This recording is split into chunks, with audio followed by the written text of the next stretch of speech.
ఫిబ్రవరి 15న జరగాల్సిన India versus Pakistan మహాసంగ్రామం జరుగుతుందా లేదా?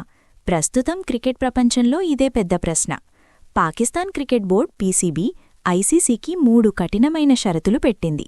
మా ఈ 3 డిమాండ్లు ఒప్పుకుంటేనే భారత్తో ఆడతాం, లేదంటే బాయ్కాట్ చేస్తామని తేల్చి చెప్పింది. అసలు పాకిస్తాన్ పెట్టిన 3 వింత కండిషన్లు ఏంటి? బంగ్లాదేశ్ వల్ల పాకిస్తాన్ ఎందుకు ఇండియాపై పగబట్టింది? ఐసీసీ పాకిస్తాన్కిచ్చిన వార్నింగ్ ఏంటి? ఈ వీడియోలో పూర్తి వివరాలు తెలుసుకుందాం. వీడియోని చివరి వరకు చూడండి, ఎందుకంటే ఇది కేవలం మ్యాచ్ గురించి మాత్రమే కాదు, క్రికెట్ పాలిటిక్స్ గురించి. అసలు గొడవ ఎక్కడ మొదలైందంటే, భద్రతా కారణాల వల్ల బంగ్లాదేశ్ టీం ఇండియాకు రావడానికి నిరాకరించింది. దీంతో ఐసీసీ బంగ్లాదేశ్ను వరల్డ్ కప్ నుండి తప్పించి వారి స్థానంలో స్కాట్లాండ్ను తీసుకువచ్చింది. దీనికి నిరసనగా బంగ్లాదేశ్కి మద్దతుగా పాకిస్తాన్ కూడా గొడవకు దిగింది. మా మిత్రదేశం బంగ్లాదేశ్ లేనప్పుడు మేము కూడా భారత్తో ఆడము అని పాకిస్తాన్ ప్రభుత్వం ఆర్డర్ వేసింది. దీంతో ఫిబ్రవరి 15న కొలంబోలో జరగాల్సిన మ్యాచ్పై నీలినీడలు కమ్ముకున్నాయి.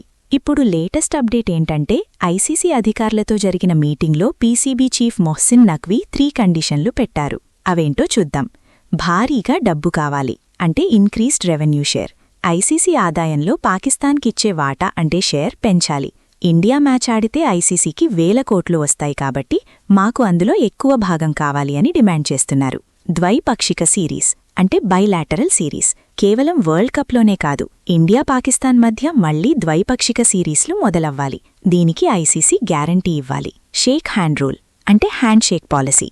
గ్రౌండ్లో ఇండియన్ ప్లేయర్స్ పాకిస్తాన్ ప్లేయర్లతో ఖచ్చితంగా షేక్ హ్యాండ్ ఇవ్వాలి. గతంలో జరిగిన కొన్ని సంఘటనల దృష్ట్యా ప్లేయర్ల ప్రవర్తనపై రూల్స్ ఉండాలని పాక్ కోరుతోంది. ఈ 3 ఒప్పుకుంటేనే కొలంబోలో అడుగు పెడతామని పీసీబీ భీష్మించుకు కూర్చుంది. పాకిస్తాన్ డిమాండ్లకి ఐసీసీ భయపడిందా? అస్సలు లేదు. ఐసీసీ క్లియర్గా వార్నింగ్ ఇచ్చింది. మీరు మ్యాచ్ ఆడకపోతే నష్టం మీకే. మీకు రావాల్సిన పాయింట్లు పోతాయి. ఐసీసీ నుండి వచ్చే ఫండింగ్ కట్ చేస్తాం. అవసరమైతే టోర్నమెంట్ నుండి సస్పెండ్ చేస్తామని హెచ్చరించింది. ఫోర్స్ మెజారిటీ అంటే అనివార్య కారణాలు అని చెప్పి తప్పించుకోవడం కుదరదని ఐసీసీ తేల్చి చెప్పింది. పాకిస్తాన్ ఆడకపోతే ఆ పాయింట్లు ఇండియాకిచ్చేస్తామని కూడా వార్తలొస్తున్నాయి. ప్రస్తుతం చర్చలు జరుగుతున్నాయి.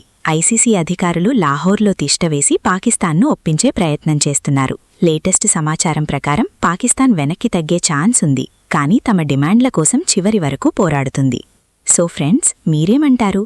పాకిస్తాన్ పెట్టిన కండిషన్లు కరెక్టేనా, లేక భయంతో సాకులు చెబుతోందా? ఒకవేళ మ్యాచ్ రద్దయితే ఎవరికి నష్టం? కింద కమెంట్స్లో మీ అభిప్రాయాన్ని చెప్పండి. ఈ వీడియో నచ్చితే లైక్ చేయండి, షేర్ చేయండి. వరల్డ్ కప్ అప్డేట్స్ కోసం సబ్స్క్రైబ్ చేసుకోండి.